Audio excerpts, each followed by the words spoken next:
नमस्कार सभी को। मेरा नाम है पूजा राजपूत और मैं बिलोंग करती हूँ देवभूमि हिमाचल से।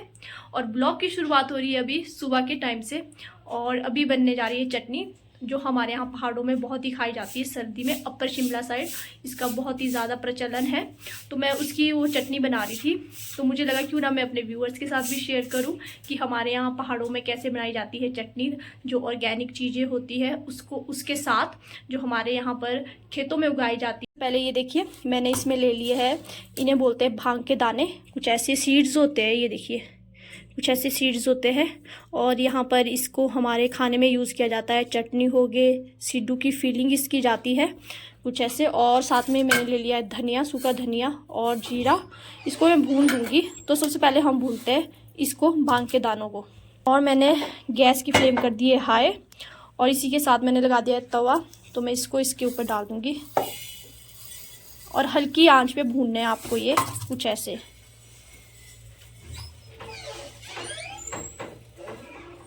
ये देखिए, और साथ ही में आपको इसको हल्के हल्के से हिलाते रहना है कुछ ऐसे।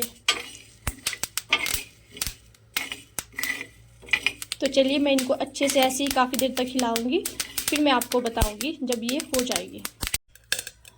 और इसी के साथ मैंने लगा दी है इसमें, इसके ऊपर प्लेट, क्योंकि जब ये रोस्ट होते हैं तो ये ना बाउंस होते हैं इसमें, जैसे पॉपकॉर्न नहीं होते वैसे हो जाते हैं, ताकि ये साइड में बाहर ना गिरे। इसी के साथ इसके लिए मैंने इसमें इसके ऊपर प्लेट लगा दी है कुछ ऐसे। और अब मैं जो बची हुई है वो भी डाल दूँगी कुछ ऐसे। और जब तवा एक बार गर्म हो जाए तो आप इसकी फ्लेम कम कर देना। ये देखिए, मैंने कम करी हुई है क्योंकि तवा अच्छे से गर्म हो चुका है। पहले वाला मैंने निकाल दिया प्लेट में, वो भून गया।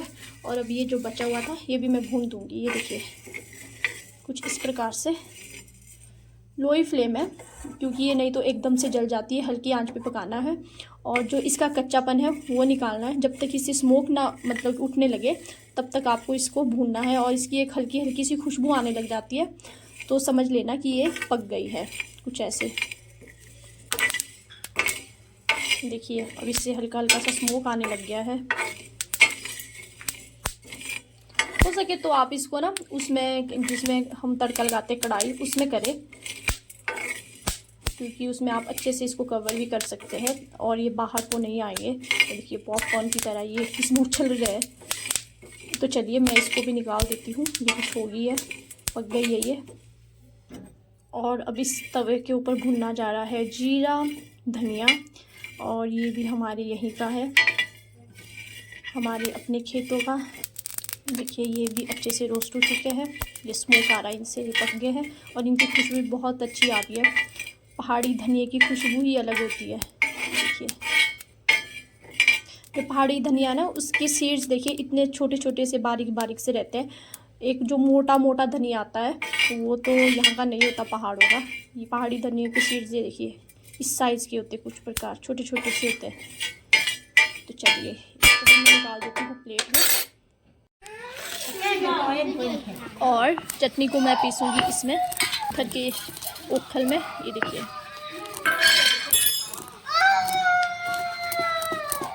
कुछ ऐसे। रोस्ट तो आपने देख लिया होना, मैंने कर दिए है। और इनको इसमें मैं ऐसे पीसूँगी। और इसके साथ ही मैं लूँगी अनियन और धनिया और पुदीना, हरी मिर्च, ये जाएगी। बाकी नमक जाएगा इसमें, बस यही जाएगा। और इसके साथ ही इसमें ये भी डालूँगी मैं मूंगफली के दाने। ये थोड़े पीस लिए थे दरदरे से, बाद में ऐड।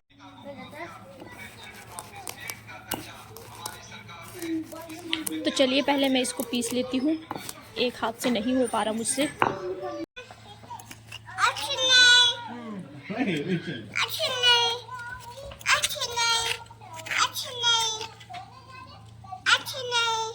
अब इसमें ऐड किए जाएंगे धनिया, हरी मिर्च, पुदीना, प्याज काट के।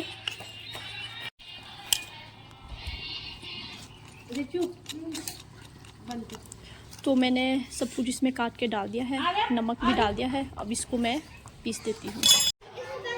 और अब ये इसमें गया है हरा धनिया, पुदीना, नमक, आपका प्याज हो गया, ये डाला गया है, हरी मिर्च, बस इतना ही। अब मैं इसको पीस दूंगी अच्छे से। और ये देखिए, हमारी चटनी बन के रेडी है। और इसमें खटाई के लिए मैं डालूंगी काट के नींबू, मैंने बोला था ना ऑर्गेनिक चटनी रहेगी। और ये जो नींबू आपको दिख रहा है ना, ये भी हमारे यहीं पर खेतों में लगा हुआ नींबू है। और लंच में है आज मिक्स दाल, राइस और रहेगी चटनी, हेम्प सीड की चटनी। और साथ में है हमारे रागी की रोटी। ये देखिए, ये भी चूल्हे पे बनाई गई है। और गांव का यही तो मज़ा होता है, सब कुछ आपको ऑर्गेनिक मिलता है, बिना मिलावट के और अपने खेतों से निकाला हुआ। ये देखिए, और ये चूल्हे का खाना है सारा बना हुआ। तो चलिए मैं भी लंच करती हूँ, आप लोग भी आ जाइए। तो चलिए, मैंने भांग की चटनी तो बना दी, और इंग्लिश नेम इसका हेम्प सीड्स। और भांग के दाने, भांग के बीज, इसका नाम सुनते ना कईयों के मन में आ रहा होगा नशा। और कई तो इसको एज अ टैबू मानते हैं, इसको बोलने में भी ऐसे मतलब दूसरों के सामने बोलते भी नहीं होंगे, संकोच मानते हैं। तो हमारे यहाँ पर ना पुराने समय से ही हमारे बुजुर्ग इसको यूज़ में ला रहे हैं एज अ औषधि। जी हाँ, वो पुराने टाइम से ही इसका यूज़ होता है, ऐसा नहीं कि अभी इसका यूज़ किया जा रहा है। हिमाचल में इसका यूज़ बरसों बरसों कई सालों से होता जा रहा है, और हमारे बुज़ुर्गों ने भी इसको यूज़ किया है। पहले के टाइम में हॉस्पिटल तो होते नहीं थे, हेडेक होती थी उन्हें, कुछ भी आपने देखा होगा। पहले के बुज़ुर्ग लोग बिल्कुल भी, पहले के लोग बीमार नहीं होते थे, कितने हेल्थी होते थे। तो वो ऐसा ऐसा ही खाना खाते थे, ऑर्गेनिक खाना खाते थे। जो हमें भगवान ने ना हमें हर चीज़ दी हुई है, ये हम ही मूर्ख है जो हम, आप खाना ही ऐसा खाओ औषधि की तरह, तो आपको दवाइयाँ लेने की ज़रूरत नहीं होगी। और इसके बहुत सारे हेल्थ बेनिफिट्स भी है। इसमें कैल्शियम रहता है जो हमारी हड्डियों, बोन्स को स्ट्रॉन्ग बनाता है। इसमें प्रोटीन रहता है, बहुत ही मतलब कि हाई प्रोटीन रहता है इसमें। और जितना कि आपको एक मांस से मिल सकता है प्रोटीन, उतना प्रोटीन इसमें रहता है। और ये हमारे हार्ट हेल्थ के लिए भी बहुत अच्छा होता है, जिसको हार्ट की प्रॉब्लम रहती है उसके लिए बहुत अच्छा होता है।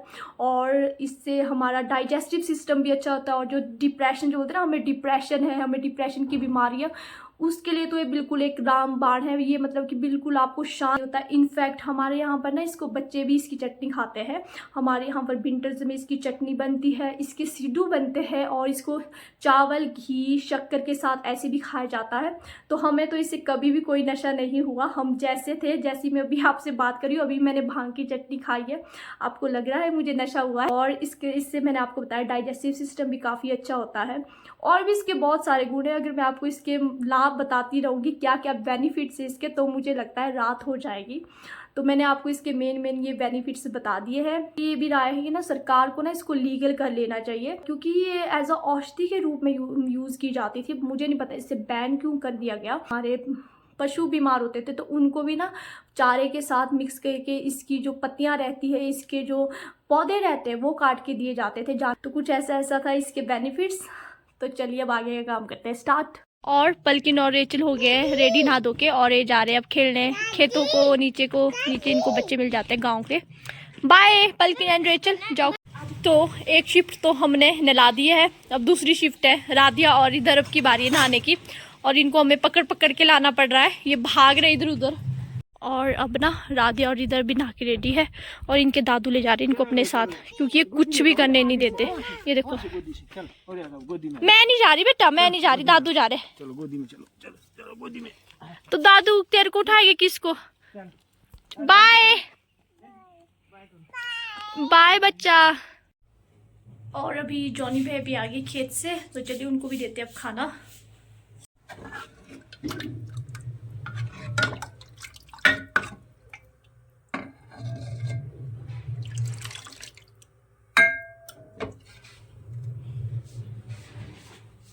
ये जॉनी भाई की प्लेट है।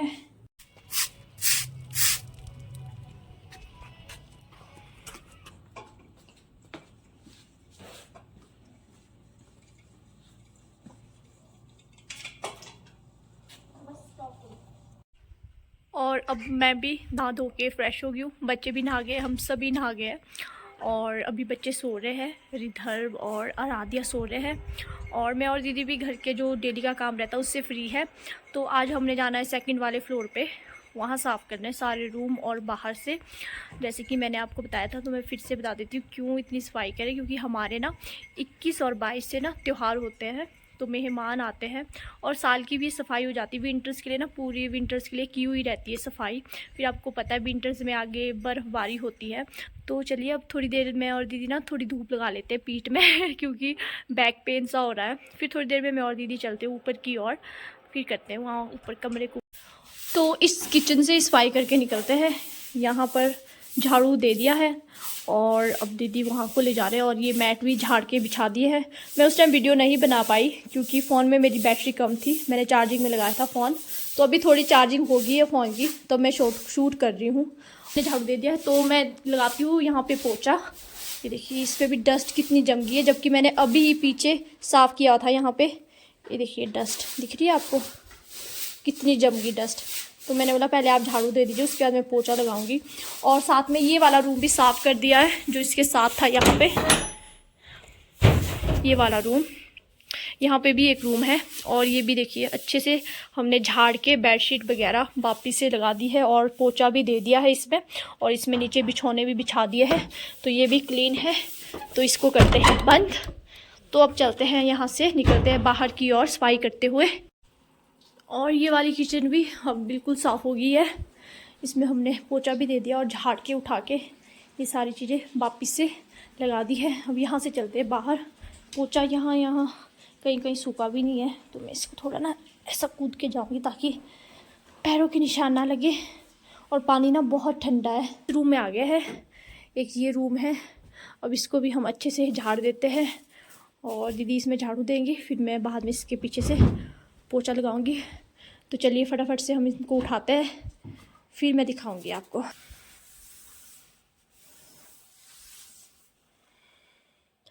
ये देखिए डस्ट, बंद कमरों के भी हाल है, डस्टी डस्टी। देखो पोछा बिल्कुल ब्लैक हो गया।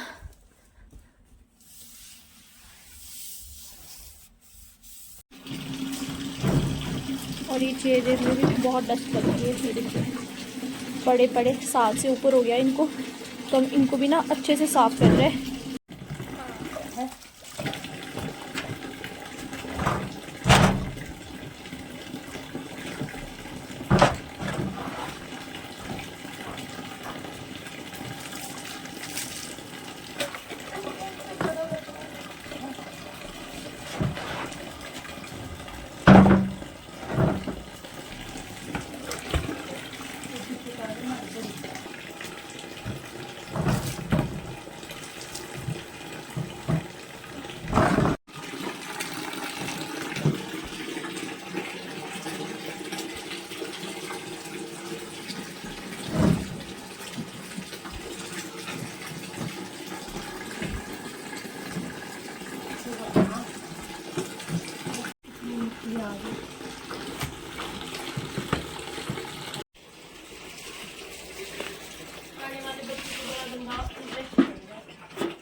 और ये ना हमारे घर की बैक साइड है, यहाँ भी टोटल डस्ट जम गई है। ये देखिए आपको दिख रहा होगा, वाइट वाइट सी टाइल्स हो गई है।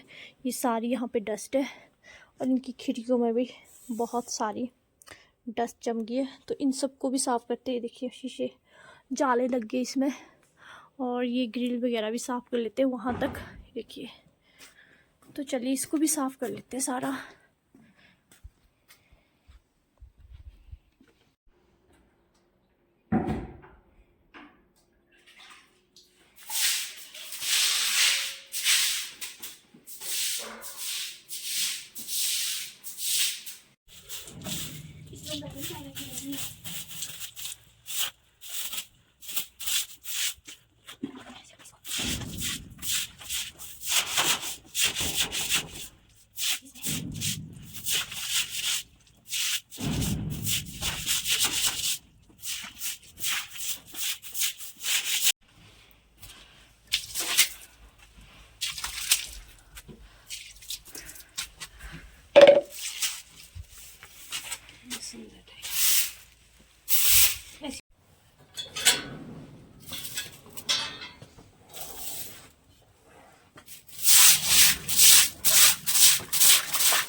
बैक साइड की गली साफ हो गई है, देखिए।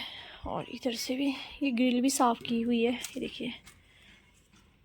यहाँ से भी और यहाँ से भी वाइपर भी लगा दिया गया है इस पे।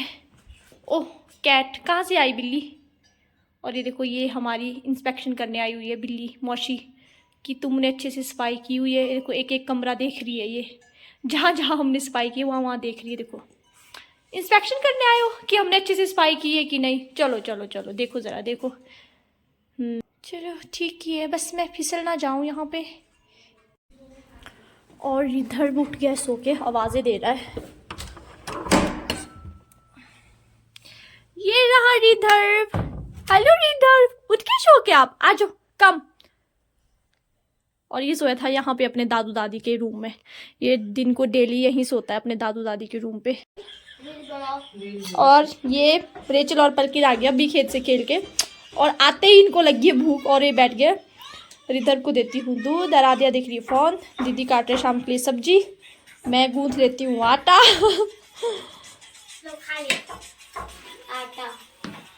और अभी है शाम का टाइम। इतना काम करने के बाद लगी थी माँ को भूख, और मैंने अभी भी ली अपने हाथ में चटनी ले लिया रखी है, और ये कदोली दे रखी है, तो मैं हाथों पे ही खा रही हूँ इसको।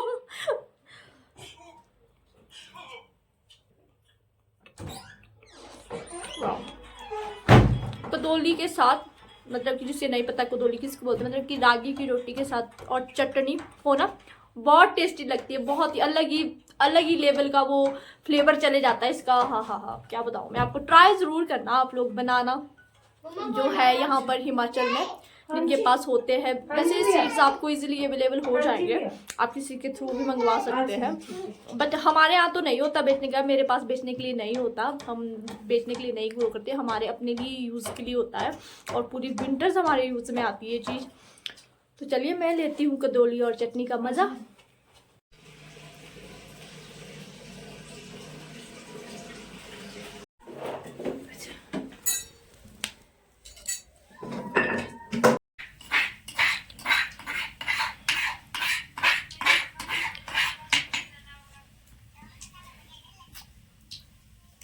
रिदफ क्या खा रहे हो?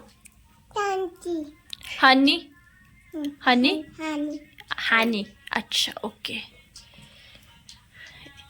राधिया क्या कर रहे हो? पौधे के लिए। और एक ये खड़े होके खड़े चूल्हे के पास बैठ के नहीं लगा रहे तड़का, खड़े खड़े तड़का लगा रहे तड़का।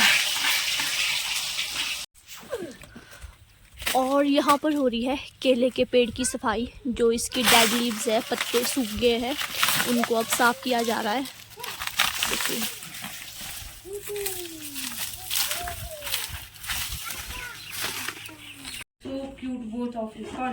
और अभी बन रही है चपातियाँ इसमें चूल्हे के ऊपर। देखिए आग भी बहुत अच्छी जली हुई है। और आज की कुक है हमारी आराध्या। ये देखो चपाती बना रही है ये, देखो देखो जरा। मैं और दीदी तो बैठे हुए और चपातियाँ आराध्या बना रही है। कैसे पकेंगे? करारे करारे बने, इसमें रखनी पड़ेगी। यहाँ पर बॉईल किया जा रहा है बच्चों के लिए, रिधर और आराध्या के लिए रात के लिए दूध।